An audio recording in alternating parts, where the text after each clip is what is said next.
Welcome to the oldest epic story ever told in history. A king, a god, a man, and the quest for immortality. This legend, carved on ancient stone tablets of Babylon, asks humanity's oldest questions. Is death really inevitable? Is eternal life possible? Today, we are examining the lost tablets of the Epic of Gilgamesh one by one. Mysteries, gods, monsters, and the fate of man. We will discover every detail. Are you ready to dive into the depths of the legend? So let's get started. The Epic of Gilgamesh, a detailed review of tablets. Tablet 1, Introduction of Gilgamesh and the State of Uruk. The epic begins with a description of the magnificent walls of Uruk and the magnificence of the city.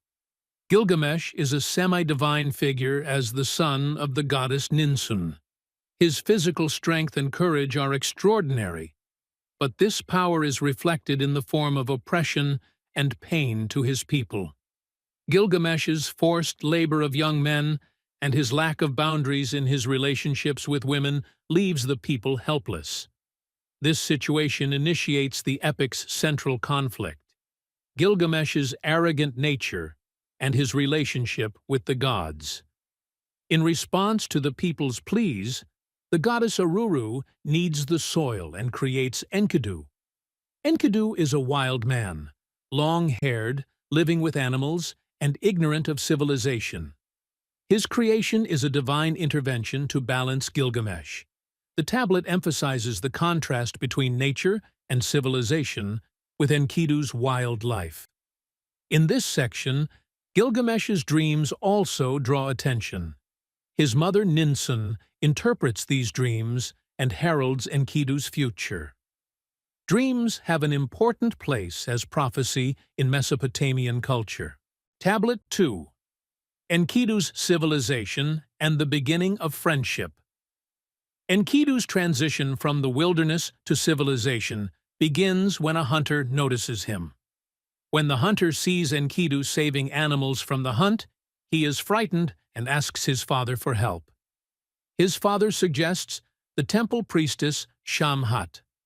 Shamhat seduces Enkidu, and after spending 6 days and 7 nights with him, Enkidu changes.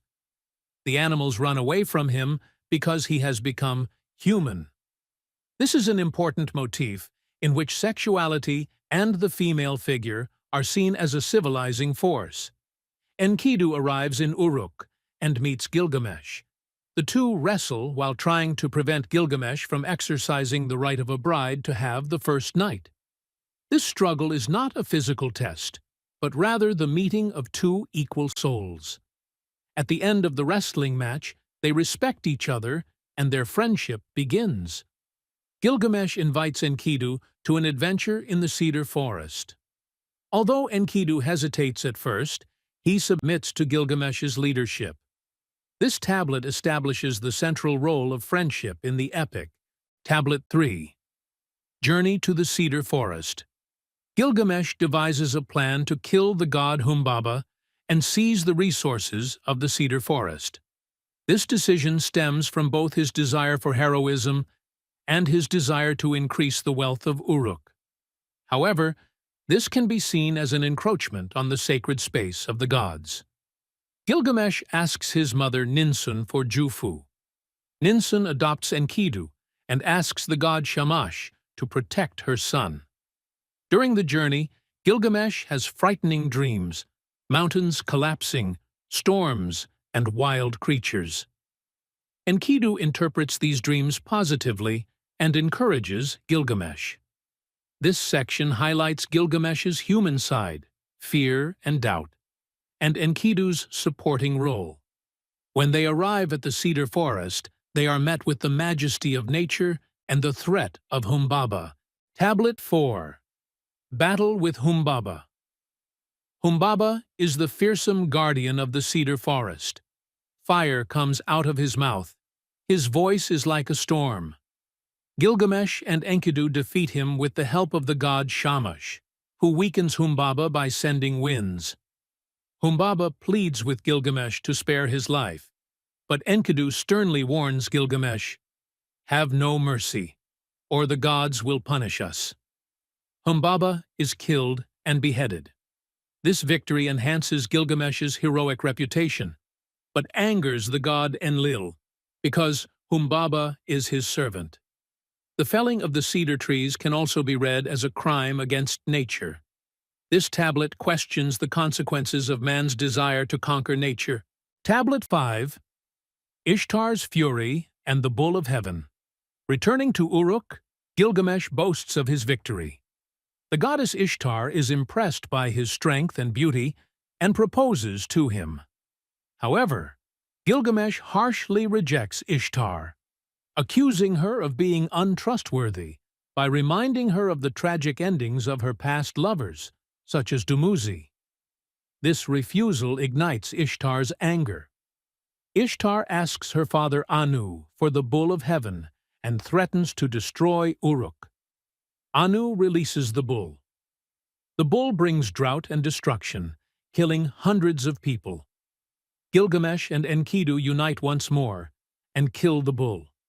Enkidu insults Ishtar and throws the bull's leg at her. This bold but reckless act incurs the wrath of the gods. Tablet 6. The Decision of the Gods and Enkidu's Illness. The gods gather and decide that Gilgamesh and Enkidu must be punished. Gilgamesh is untouchable because he is a demigod, but Enkidu is chosen as a mortal. Enkidu begins to have terrible dreams. He learns that the underworld is a dark and hopeless place. The illness slowly takes hold of him. Enkidu's suffering leaves Gilgamesh helpless. He tries to comfort his friend, but Enkidu curses life and blames Shamhat. But then he regrets it and begs Shamhat for mercy.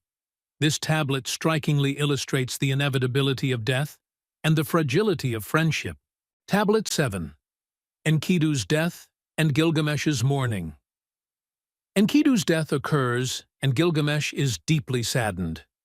He holds his friend's body for days, watching it decompose, and finally realizes the universality of death. Gilgamesh becomes a wild man, tearing out his hair, tearing his fine clothes, and roaming like wild animals in the desert. This tablet is the beginning of Gilgamesh's transformation.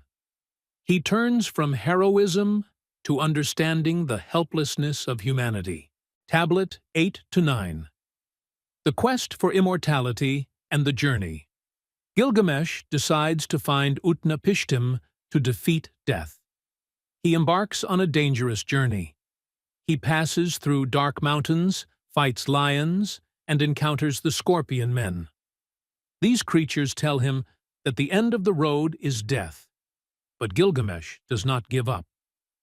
He follows the path of the sun god Shamash and reaches the end of the world. This section bears the classic motifs of an epic quest. Tablet 10. Encounter with Utnapishtim. Gilgamesh reaches the island where Utnapishtim lives. Utnapishtim is a wise man who survived the flood and was made immortal by the gods along with his wife. He tells Gilgamesh that immortality is not granted to humans and shares the story of the flood. He saved his family and animals by building a ship at the warning of the god Ea. This story bears striking similarities to Noah's flood in the Bible.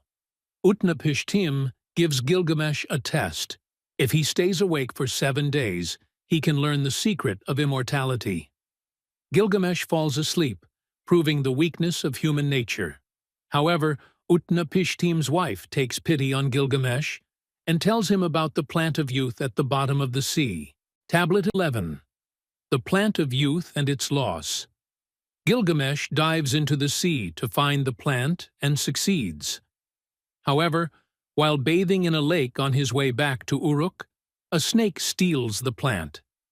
The snake sheds its skin and becomes younger, thus explaining the origin of the myth of snakes shedding their skin. With this loss, Gilgamesh accepts the impossibility of immortality. Tablet 12. The Underworld and Conclusion. The final tablet appears to be independent of the main story of the epic and contains an appendix concerning the spirit of Enkidu. Gilgamesh summons the spirit of Enkidu and learns the rules of the underworld. This section provides a somber depiction of the afterlife and ends with Gilgamesh returning to Uruk and making sense of his life. And so Gilgamesh returns to Uruk without ever finding eternal life. But did he really lose it? Perhaps immortality is about not being forgotten? Perhaps our stories are our most valuable legacy after us? This epic, carved on stone tablets thousands of years ago, is still being told and debated. But what about us? How will our stories be remembered? Is eternal life really possible? Or does it matter how we are remembered while we are alive? Write your thoughts in the comments and join the discussion. If you liked this journey, don't forget to like the video and subscribe to the channel. See you in the next epic.